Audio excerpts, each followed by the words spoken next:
Did the market overreact? Hi, everyone. Welcome to the Market House. I'm Maggie Lake, and today I'm talking markets with Jared Dillian, editor of the Daily Dirtnap newsletter. Hey, Jared. Great to see you. What's going on?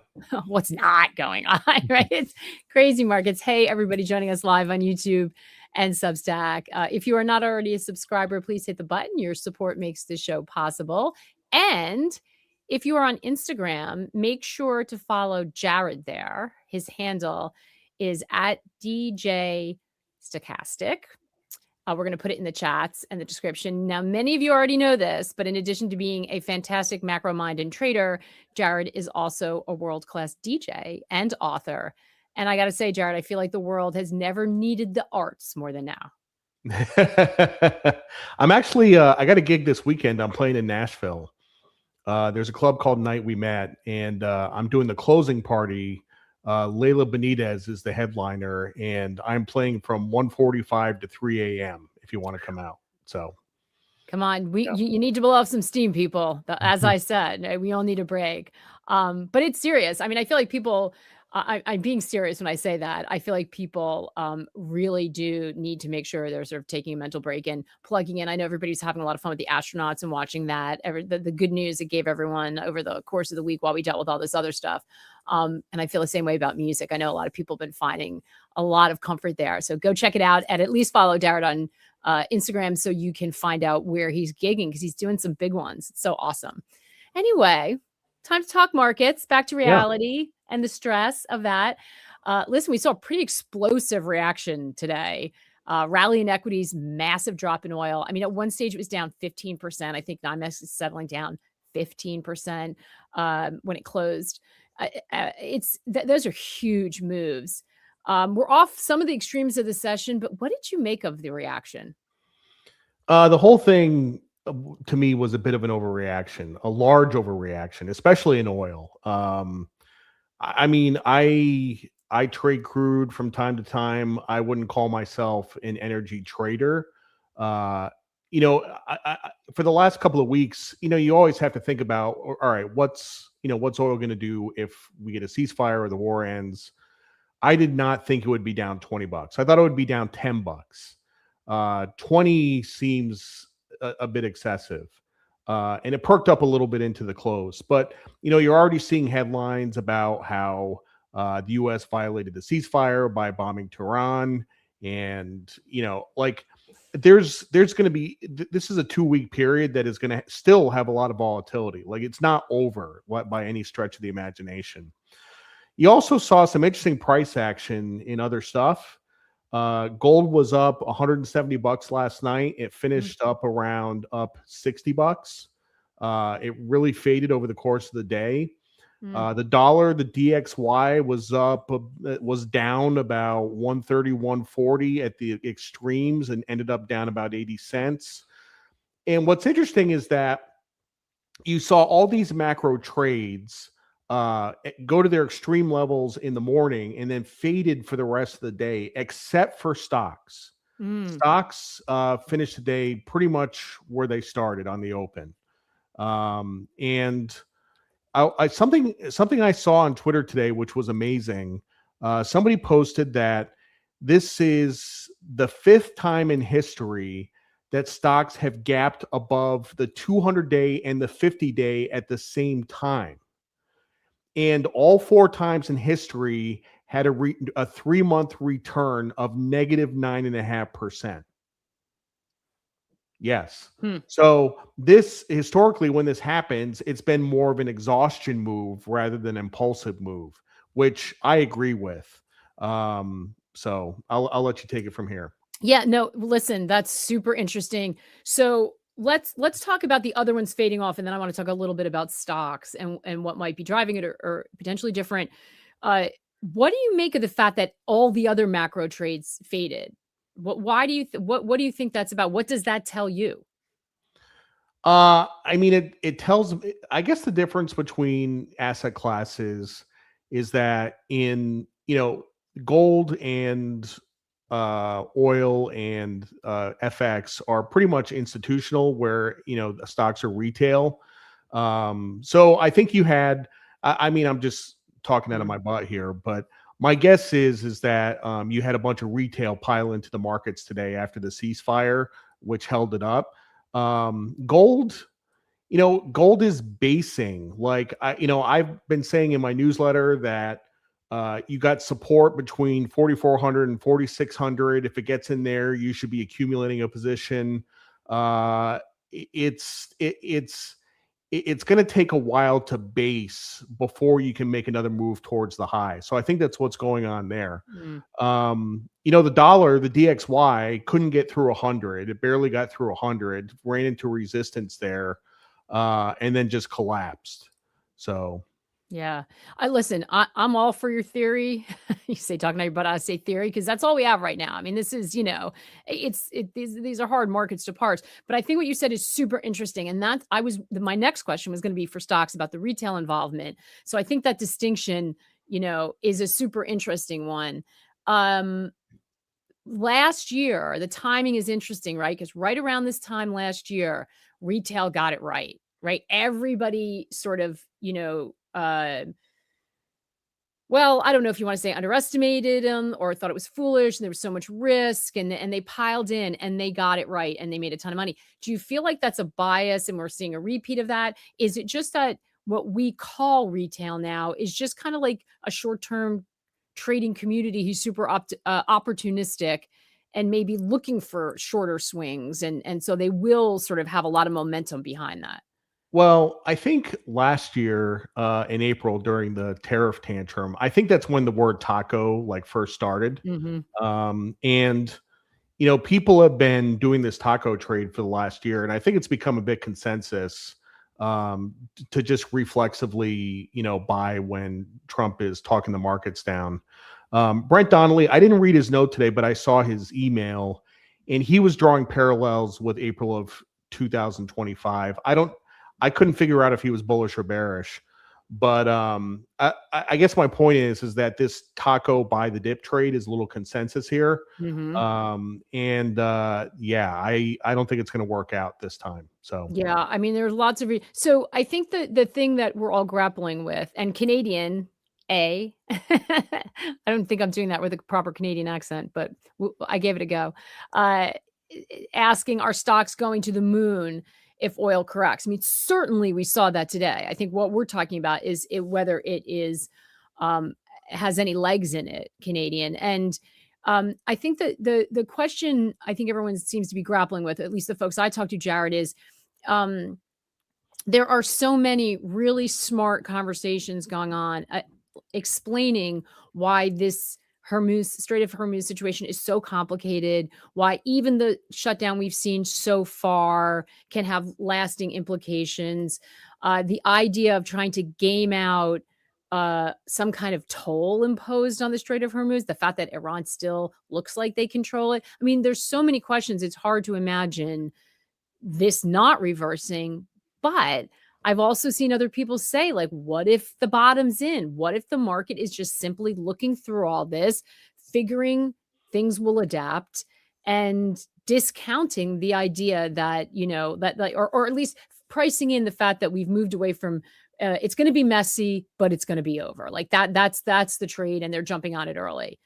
Is that kind of the decision we're forced with making here? Well, I have some thoughts. There's been some posts on Twitter over the last couple of weeks about how there's been oil shocks in 73 and 79 and 90, and each one of those was followed by a recession. And maybe that happens this time, maybe it doesn't. I think that I think oil prices have a new floor. I don't think they're going to get back down to $60, at least not in the next year or two. So, with stocks up 2.5% today, like I don't think stocks are really pricing in the risk that you could have, $3.5, $4 gas prices for the next 2 years, and among a bunch of other risks. And let's say even if the war ended today, it was over, and the Strait of Hormuz was open, we still have private credit, right? Which like now nobody is talking about, but you still have funds all over the place gating redemptions. Like that is going to be the next crisis for sure. and everybody has just totally forgotten about it because they're focused on the war. But you get rid of the war, and now you're faced with that. So Yeah. Yeah, I think that's a great point, and I've been asking people about that because we have seen a steady drumbeat. Do we get how do we figure out whether or what is the risk associated with that? Maybe that's a better question because I've been asking people, does it stay contained in the private market? And if that's the case, does it matter? Maybe the better question is like, what are the risks associated with that that could bleed over and become a problem for more people than the people holding those private credit? well, whenever you have problems in an illiquid asset, like basically what happens is that people will be forced to sell liquid assets to make up for the losses in the illiquid assets, right? So private credit is about, believe it or not, it's about twice the size of the high yield market at this point. Like all high yield bonds outstanding, private credit is twice as big, right?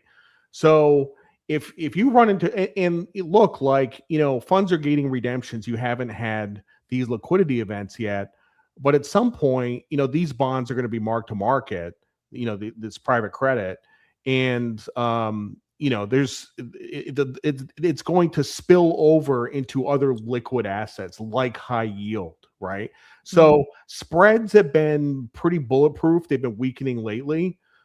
They've been widening lately, but that's I think the next problem. So Yeah, I think that, and the thing that surprised me is, again, a lot of this has been just buried by all of the headline whipping going around with the war, but you're starting to have private credit names pointing fingers at each other saying, "Well, we don't hold," like, the idea that we don't hold, like, exposure to software, so we're okay.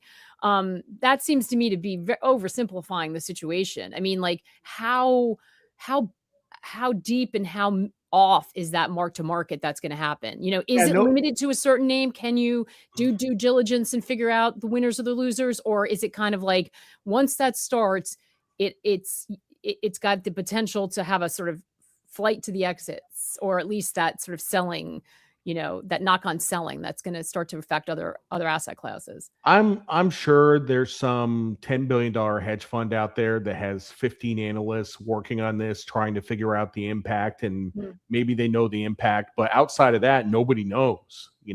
That's what And scares me. Like, yeah, where's the counterparty risk? Like, where's the exposure? That's what set things afire in the great financial crisis, right? Like, like a reluctance to start interacting because you don't know who's holding the bag, yeah, basically. and that's kind of what we figured out with the first brand's bankruptcy, is that we figured out the risk was living in places that we had no concept that the risk was living. Multiply that times 50 or 100, and that's basically the problem. So Yeah. I just want to share a headline with everyone that I saw today. Again, I'm sure this ended up in your inbox, but with so many headlines flying, I think we're all trying to figure out what the ceasefire was real. But that the Treasury Department is starting to want to talk to state insurance commissioners about the private loans piling up on insurers' portfolios. And that shock, not a shock, the National Association of Insurance Commissioners published a study revealing the ratings on insurers' private credit investments were routinely inflated. So now Treasury Department officials are planning to meet with state insurance regulators and look under the hood. I think you've got to watch that. That this is so where the negatives come out. so in the Daily Dirtnap, I don't usually talk about what's in the portfolio, but we are short KIE, the insurance ETF, Oof. for that reason. It's actually, I kind of picked the wrong ETF. There's another one that's better called IAK, which is the life insurance ETF. It's really the life insurers. It's not the property and casualty insurers. But basically, what the insurers, first of all, a lot of insurance companies have been bought by private equity in the last couple of years. So now you have private equity that is stuffing the insurance companies with private credit in these offshore entities, and they're rating shopping with Egan Jones to get good ratings for these bonds. Like, I the fact that the insurance regulators are waking up to this, I guess, is a good thing. But this is Yeah, this, I think the this report was, to be fair, I think the report was back in 2024, and then it's now pulled from the website. I think it was the Wall Street Journal had this. You can all Google it. yeah.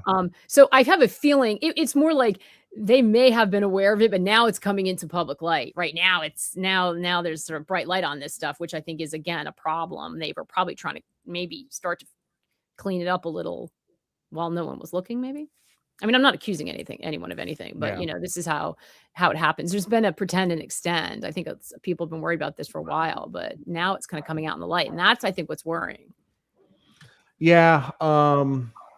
Yeah, I don't think I have anything to add. I'm bearish on insurance. I mean, that seems to be, because a lot of people ask, like, how do you play this private credit blow up? And because it's private and you can't short it. So how do you get short exposure to it? That seems to be the cleanest way to do it, is through Yeah. insurance. So Yeah. I think that someone just mentioned J&J. I think this is what we're just discussing, but if it starts to bleed out into the rest of the market, how will we tell? Will credit spreads blow out similar to previous credit cycles? Is that where we would start to see it show up? yes, 100%. And there have been a couple of times in history in which I'm kind of like a private contingent credit fund. I will buy corporate bonds, high yield bonds, when they're trading at like 500 to 700 over, right?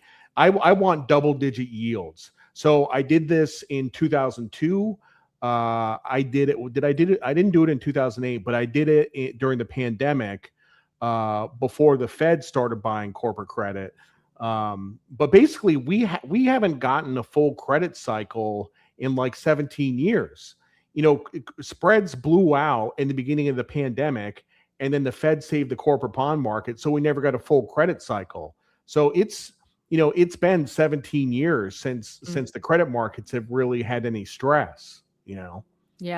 Yeah, I mean, and people have been waiting for it. I feel like people have been thinking, given some of the concerns out there, that spreads are starting to widen, and we haven't seen it. So again, I think that's another sort of worrying. Are we going to get it fast and furious if it's been sort of building up? HP Roberts asking, given the run up in most commodities that we've had over the past year, what are Jared's thoughts on something like DBA, which tracks agricultural futures? I know this has been coming up a lot because there's concerns about fertilizer. Yeah, I don't really like DBA very much, because when I think of agriculture, I think of corn, wheat, and soybeans. But DBA has other stuff in there. It has cocoa in there. And DBA went ballistic during that cocoa squeeze, and now it's been selling off because of cocoa. So I don't think it's a great ETF. I mean, my opinion on commodities in general is that, as of today, we had a big pullback in commodities because of oil. And I think, the commodity, look, the commodity index, the BCOM, is up 40% in 2 years. So I think it's peaked in the short term. I think we're going to get a pullback in commodities. I don't think now is the best time. And I say this as somebody who is bullish on commodities for the next 20 years, but I don't think now is a good entry point. So I think this brings up a really, really important point, Jared. And it's something that I've started to come up, because you can be bullish long term, but you've got to anticipate sort of swings and cycles. I think that sort of up and to the right that everyone got accustomed to with equities over this last period is kind of filtered into the mindset. And so people, will get questions like, wait a minute, I thought we're in a gold bull market, but the price is going down. Like, there are things in the shorter term that are going to influence all of these commodity markets, right? It's just sort of the nature of them. Yeah, I mean, you as an investor, you have to think short term, medium term, and long term. And the funny thing is, I think Morgan Housel said this. Like, people get into fights online about stocks or in trades. And what's interesting is that when people get into fights about markets, it's usually because people have differing time horizons, right? Somebody is bullish in the short term and the other person is bullish in the long term, and they can't be reconciled because they have different time horizons, So I think all disagreements in markets come down to time horizons. I totally agree with you, which is usually when we're asking people what their time horizon is. And also you can hold both you can be long-term, have one feeling, and short-term have another feeling. Yep. I mean, those two things are not mutually exclusive, but in the very tribal nature of the way people feel about some issues in macro, like it seems like you are a dollar bear or you are a bull. You are, you cannot have two minds on this in terms of time horizon, which I think confuses the conversation sometimes, and certainly confuses people when they're hearing two very smart people say things that both make sense. It's often that they're just looking at it through a different time horizon. Speaking of that, we talked about credit spreads, but how are you feeling about bonds here? So, and maybe let's talk about bonds like with the time horizon of through year end, because I know the Fed minutes came out today. And the headlines were hysterical. If you just Google it, it's like the Fed's in no rush to cut. The door's still open for rate cuts. They expressed a willingness to consider rate hikes. It's like all of the above, I guess. All of the above. What are you thinking about in terms of the way treasuries are priced here? Well, I have gotten it all wrong. I've gotten bonds all wrong for the last couple of months. So I was bullish going into the war, and bonds sold off when the war started, which caught me by surprise. And then I got bearish, and now bonds rallied today. I've just been chopped to pieces in bonds. I suck. But look, Warsh is going to take over soon. And I think regardless of what's going on with the war, if it's over or not, Warsh is he's gonna start cutting rates. I mean, it's just a reality. So I think he takes Fed funds over the course of a year or 6 months. I think he takes them down to 2.5%, 2%. And if we're still having $90, $100, $110 oil, that probably means the long end is weak.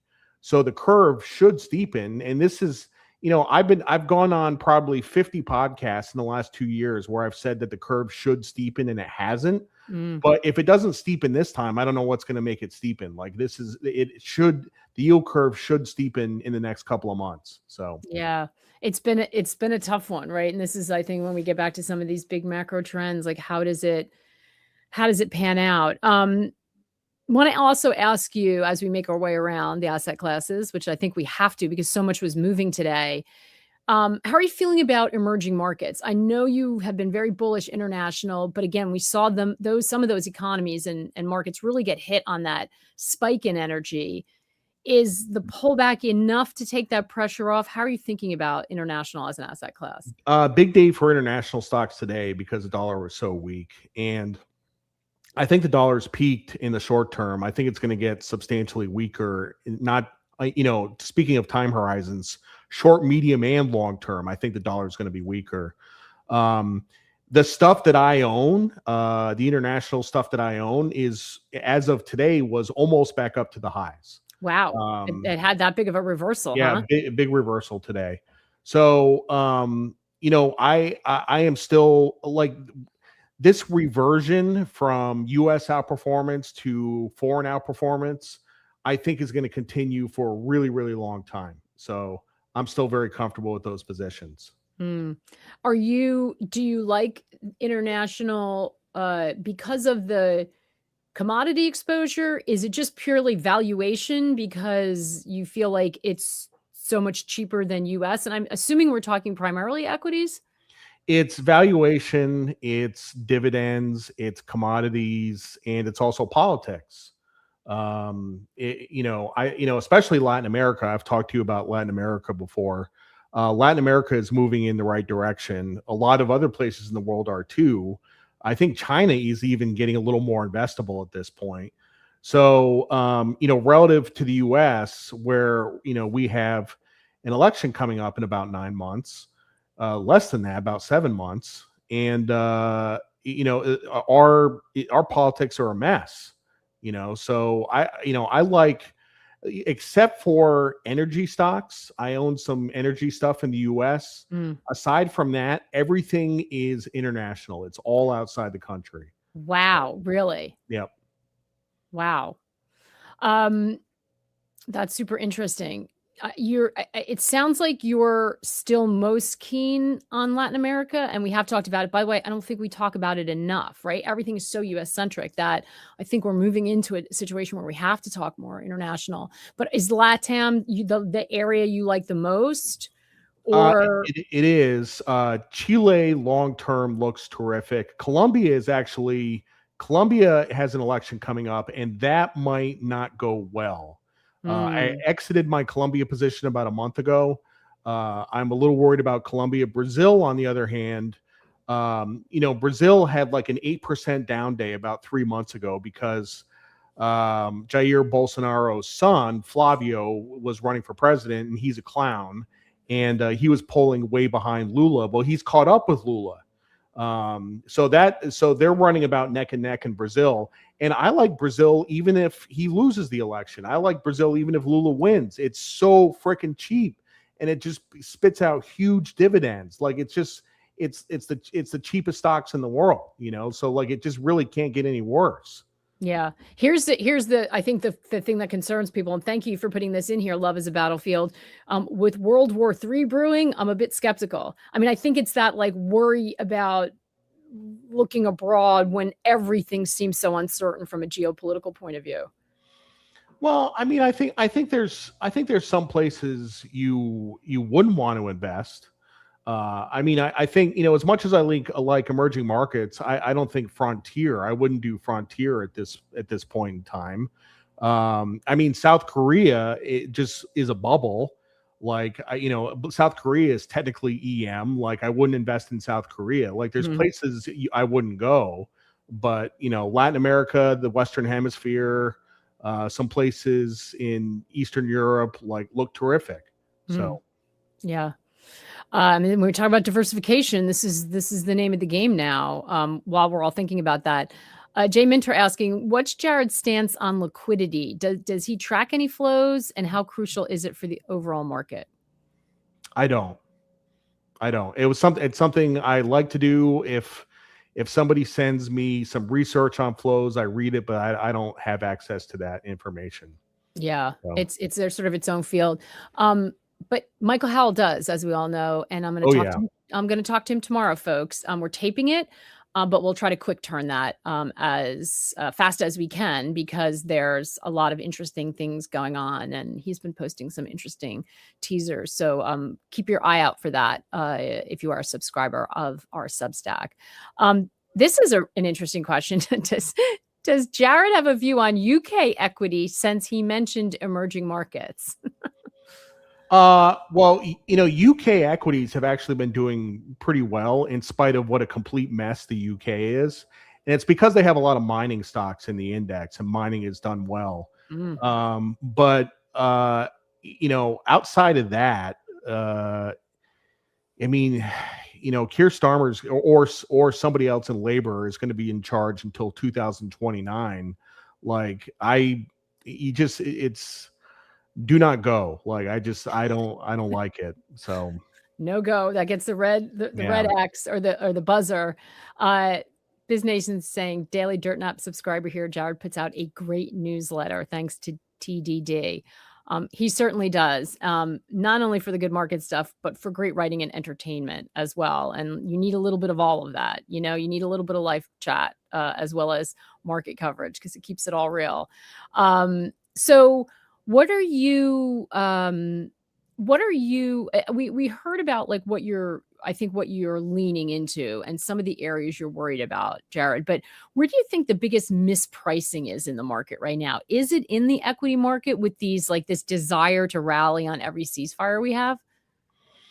I would say equities and oil. I mean, look, if this is you're asking this question at a day when everything is massively mispriced. Right. Like, at least in my opinion. Right. Like, we all kind of feel like those are the two obvious, like, this cannot be real because it moves so much. Yeah. I think that's pretty much it.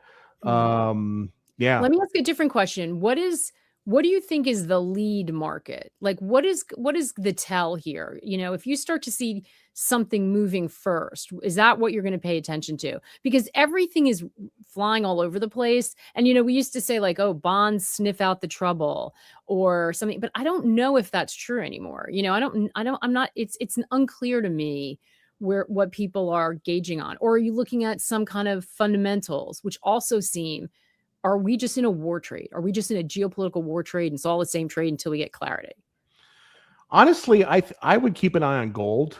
You know, if gold puts a couple of good days in a row and it gets close to 5,000, then that's probably as close as you're going to get to an all clear signal. You know, and I don't say that for any reasons. I just have a hunch. You know, just watching the screens and watching the price action, like I think if gold starts to recover, then I think it's game on. So. Does that mean gold is trading like a risk asset? Oh, it absolutely is. Yeah. Interesting, right? But kind of not for the reasons. It's not trading like a risk asset because it's a risk asset. You know, as you know, like there were some Middle Eastern central banks that started to sell gold, like when the war started. And I have a lot of opinions on this. Like a lot of, you know, people come to me and they say, well, isn't that bearish for gold? And I'm like, no, it's actually bullish for gold because central banks never sell the top. You know, like that's the dumb money. Like they, you know, Gordon Brown sold it at $250 an ounce, right? Like, so if central banks are selling, that actually makes me more bullish in the long term, you know? Yeah, that's a great point. This is a really, and we'll end with this one, a really interesting question. And I don't know that you know the answer, but can you shed any light on why, this is from Anne Marie, why some oil stocks go up one day, whereas others fall at the same time? Like the sector doesn't seem to be moving in lockstep. She's noticing some dispersion between companies in that space. I've noticed that too. Like the majors and the oil service names have not been correlated. And I don't know why that is. I don't have an answer for that. Like I've noticed it and it's on my radar, but I don't have an explanation for that. I don't know. Yeah. Good question though, Anne-Marie. I'll ask some folks. I'm going to be spending some time with Tracy Schuchart tomorrow morning, who knows a ton about the oil market. So I'll bring it up and ask why that seems to be happening. I'm going to guess it's people looking, and whether they're right and experts or just armchair experts, I'm going to guess it's that they're looking at exposure and production and geographical risk and maybe making some assumptions about that in the war, but who knows? We'll get to the bottom of it though. Great question. Jared, it's always fantastic to spend some time with you. We lost some of our Substack lives, some weird tech gremlin, but we're going to post it for them. Not to worry. Thanks all of you who were watching live on Substack if you fell off. But we'll be back again on Friday with Dale. Jared is going to be gigging. So make sure you check it out in Nashville. Make sure you follow him on Instagram so you know where he pops up next. And he's on SoundCloud as well. Love the multi-talented nature of your work, Jared. Thank you so much for giving us something to help our minds. Yep. Thank you. And our souls. Thanks, everybody. Take care and good luck out there. We'll see you soon.